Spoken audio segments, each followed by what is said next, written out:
शुरू करते हैं आज की इस वीडियो को। तो आपने हज़ारों आर्टिकल्स पढ़ लिया होगा या फिर वीडियोस देख लिया होगा। चाइना ने आर्टिफिशियल सन डेवलप कर लिया है। तो आज की इस वीडियो में हम इसी के ऊपर में डिस्कस करेंगे कि चाइना ने किस तरह से आर्टिफिशियल सन को डेवलप किया। और हमने ये भी सुना होगा कि चाइना आर्टिफिशियल सन को सक्सेसफुली टेस्ट करने के बाद अब चाइना आर्टिफिशियल मून भी डेवलप करने वाला है। और आने वाले टाइम में आपको न्यूज़ में ये आर्टिकल्स देखने को मिलेगा, चाइना ने आर्टिफिशियल मून को भी डेवलप कर लिया है। तो आज की इस वीडियो में हम चाइना के आर्टिफिशियल मून के बारे में भी डिस्कस कर लेंगे। सूरज को तो आप रोज ही देखते हो। वैसे ठंड के कारण आजकल सूरज बहुत ही कम दर्शन देते हैं। अगर आपने साइंस सब्जेक्ट पढ़ा होगा तो आपको पता होगा सूरज के पीछे का साइंस सीक्रेट आपको पता होगा कि ये इतना लाइट और गर्मी किस तरह से देता है। मैं यहाँ पे उस प्रोसेस के बारे में नहीं बताऊँगा।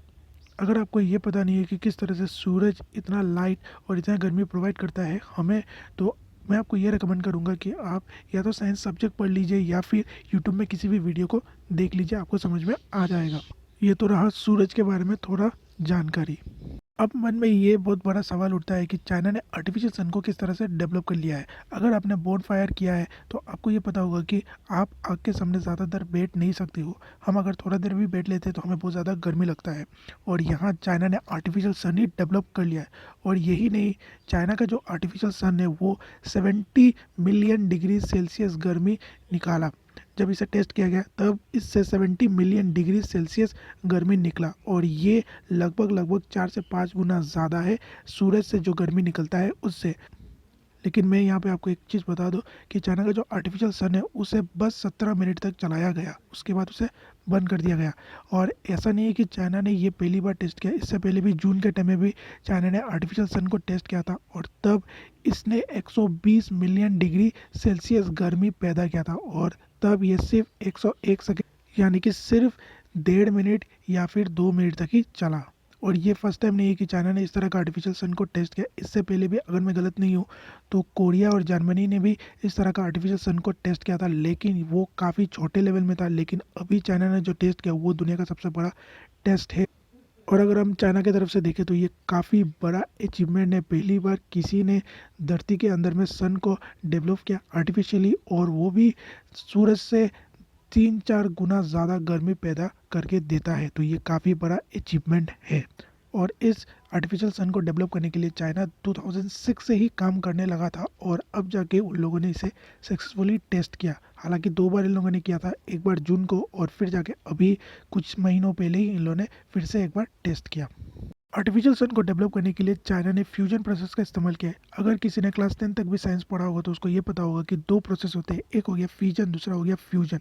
फिजन जो है ये प्रोसेस आपको न्यूक्लियर रिएक्टर में देखने को मिलेगा। और फ्यूजन प्रोसेस में एक बड़ा एटम को 2 हिस्सों में, छोटे छोटे 2 हिस्सों में बांटा जाता है और जब इसे डिवाइड किया जाता है तब जो एनर्जी निकलता है उससे ही इलेक्ट्रिसिटी को जनरेट किया जाता है। और जब ये जो बड़ा एटम होता है उसको जब डिवाइड किया जाता है 2 हिस्सों में, छोटे छोटे हिस्सों में, तब रेडियो एक्टिव एलिमेंट्स भी बाहर निकलते हैं। और इसी के कारण आपने काफ़ी बार देखा होगा कि जब भी न्यूक्लियर रिएक्टर का डेवलपमेंट होता है किसी भी देश में, वहाँ पे काफ़ी ज़्यादा प्रोटेस्ट होता है। लेकिन न्यूक्लियर रिएक्टर का भी काफ़ी ज़्यादा एडवांटेज है। आप गूगल कर सकते हो और आपको पता चल जाएगा कि न्यूक्लियर रिएक्टर का कितना ज़्यादा एडवांटेज है। लेकिन उधर अगर हम फ्यूजन के बारे में बताएं तो फ्यूजन जो है वो एकदम उल्टा होता है फ्यूजन से। फ्यूजन प्रोसेस जो चाइना ने अपने आर्टिफिशियल सन में भी इस्तेमाल किया, वहाँ पे 2 छोटे छोटे एटम को मिक्स करके एक बड़ा एटम बनाया जाता है। और ये जब 2 छोटे एटम जब मिक्स होते हैं और मिक्स होकर जब बड़े एटम में कन्वर्ट होते हैं तब जो एनर्जी निकलता है उसका आप किसी भी तरह से इस्तेमाल कर सकते हो। और ख़ास फ्यूजन प्रोसेस में ये है कि इससे कोई भी रेडियो एक्टिव एलिमेंट नहीं निकलता है, और अगर निकलता भी है बहुत ही कम अमाउंट में निकलता है, इसलिए ये सबसे ज़्यादा क्लीन और ग्रीन है।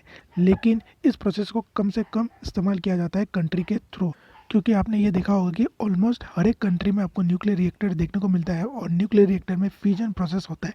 लेकिन फ्यूजन प्रोसेस वाला कोई भी रिएक्टर आपको देखने को नहीं मिलता है, क्योंकि फ्यूजन जो प्रोसेस होता है उसमें जो एनर्जी निकलता है वो काफ़ी ज़्यादा हाई अमाउंट में एनर्जी होता है और इसको कंट्रोल करना काफ़ी ज़्यादा मुश्किल भी होता है। इसलिए कंट्रीज़ न्यूक्लियर रिएक्टर को इस्तेमाल करती है एनर्जी जनरेट करने के लिए, क्योंकि उसमें फ्यूजन प्रोसेस इस्तेमाल होता है और फ्यूजन प्रोसेस को कंट्रोल कर सकते हैं। लेकिन फ्यूजन प्रोसेस से जो एनर्जी निकलता है और फ्यूजन रिएक्टर जो होते हैं उनको कंट्रोल करना काफ़ी ज़्यादा मुश्किल होता है। और इसी के कारण चाइना भी 2006 से ही इसके पीछे लगा हुआ है इसे डेवलप करने के लिए। और अभी फाइनली जाके चाइना ने आर्टिफिशियल सन को डेवलप किया है। और इस आर्टिफिशियल सन में चाइना ने फ्यूजन प्रोसेस का इस्तेमाल किया है। उन्होंने समुद्र के पानी में एक एलिमेंट मिलता है जिसका नाम है हाइड्रोजन 2, या फिर उसे हेवी हाइड्रोजन भी कहा जाता है। और इसी एलिमेंट का चाइना ने इस्तेमाल किया था अपने आर्टिफिशियल सन में। और इस हाइड्रोजन 2 का काफ़ी ज़्यादा एडवांटेज है। यहाँ पे मैं आपको एक एग्जांपल के तौर में समझाता हूँ कि इसका कितना ज़्यादा एडवांटेज है। तो ये जो हाइड्रोजन 2 है ये आपको समुद्र के पानी में मिल जाएगा। और 1 लीटर समुद्र के पानी में जितना हाइड्रोजन 2 मिलता है उससे जितना एनर्जी प्रोड्यूस होता है वो इक्वल होता है 300 लीटर गैस ऑयल से। आप समझ ही सकते हो कि 1 लीटर समुद्र के पानी से जितना हाइड्रोजन निकलता है उसका जो एनर्जी है वो 300 लीटर गैस ऑयल से जो एनर्जी निकलता है उसके बराबर है। तो हाइड्रोजन 2 का काफ़ी ज़्यादा एडवांटेज है। और क्योंकि आपको ये पता होगा कि पेट्रोलियम अब ख़त्म होते जा रहा है और न्यूक्लियर रिएक्टर भी इतना ज़्यादा सेफ नहीं है, क्योंकि उससे भी रेडियो एक्टिव एलिमेंट्स निकलते हैं, फिर उसको डिस्पोज कर ये भी काफ़ी ज़्यादा प्रॉब्लम क्रिएट करता है। तो इसीलिए चाइना ने अब फ्यूजन प्रोसेस से डेवलप किया है अपना आर्टिफिशियल सन को। और इसी आर्टिफिशियल सन के हेल्प से चाइना का जो एनर्जी नीड है वो अपना खुद का पूरा करेगा फ्यूचर में। और आर्टिफिशियल सन में उन लोगों ने हाइड्रोजन 2 का इस्तेमाल किया है फ्यूजन प्रोसेस के थ्रू। और क्योंकि आपको पता होगा कि समुंदर का पानी काफ़ी ज़्यादा अर्थ में पड़ा हुआ है, ऑलमोस्ट 75% अर्थ में तो बस समुंदर का पानी ही है, उसमें से थोड़ा बहुत पीने का पानी है। तो हाइड्रोजन 2 का कोई भी ज़्यादा कमी नहीं होगा, बहुत ही ज़्यादा अमाउंट में है। और क्योंकि फ्यूजन रिएक्टर को कंट्रोल करना काफ़ी ज़्यादा मुश्किल है, इसलिए काफ़ी कम कंट्रीज़ में ही इस चीज़ का एक्सपेरिमेंट हुआ है। और अब चाइना का भी नाम उन कंट्री में शामिल हो गया है। वैसे इस आर्टिफिशियल सन का असली नाम है एक्सपेरिमेंटल एडवांस सेमीकंडक्टिंग टोमाका, और शॉर्ट में आप इसे ईस्ट भी कह सकते हो। और इसे बस न्यूज़ में ही और बाकी जो बड़े बड़े साइंटिस्ट है वो लोग आर्टिफिशियल सन का नाम दिया है, क्योंकि ये जो रिएक्टर है ये सन से भी कई गुना ज़्यादा एनर्जी रिलीज़ किया है। और इससे हम लोग सन से भी ज़्यादा एनर्जी प्रोड्यूस कर सकते हैं। और उस एनर्जी का इस्तेमाल करके हम अपने जितने भी नीड है, इलेक्ट्रिसिटी का जितना नीड है वो हम लोग पूरा कर सकते हैं।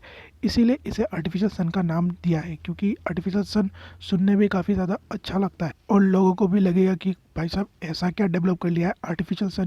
क्योंकि सन का अगर नाम आ जाता है तो हमें यही लगता है कि वो बड़ा वाला गोल टाइप का सन जो हम अपने माथे के ऊपर में हमेशा ही देखते हैं सुबह, तो उस तरह का ख्याल आ जाता है। लेकिन एक्चुअल में ऐसा नहीं है, सन जैसा कुछ भी चीज़ वहाँ पे नहीं था, वो बस एक रिएक्टर है। रिएक्टर के अंदर में उसे टेस्ट किया गया था, जिस तरह से न्यूक्लियर रिएक्टर होता है उसी तरह का एक रिएक्टर था।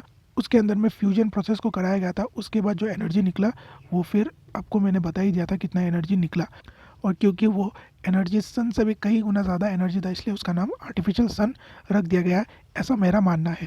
तो मुझे ये उम्मीद है कि आपको ये पता चल गया होगा कि चाइना ने आर्टिफिशियल सन क्यों डेवलप किया है और आर्टिफिशियल सन के पीछे का प्रोसेस क्या है। वैसे मैं आपको ये बता दूं कि सूरज में भी फ्यूजन प्रोसेस ही होता है। तो बस आज की इस वीडियो में इतना ही। मैंने आपको पहले इस वीडियो के स्टार्टिंग में ही कहा था कि आर्टिफिशियल मून के बारे में भी मैं बात करूंगा इस वीडियो में, लेकिन अब ये वीडियो काफ़ी ज़्यादा लंबा हो चुका है, तो मैं इसके नेक्स्ट पार्ट में आर्टिफिशियल मून के ऊपर में बात करूंगा। उसमें मैं आपको बताऊंगा कि चाइना अब क्यों आर्टिफिशियल मून को डेवलप कर रहा है और उस आर्टिफिशियल मून का चाइना किस तरह से इस्तेमाल करेगा और उसके पीछे का प्रोसेस क्या है। नेक्स्ट पार्ट में मैं आपको बताऊंगा। फिलहाल वीडियो में इतना ही, मिलते हैं नेक्स्ट वीडियो में।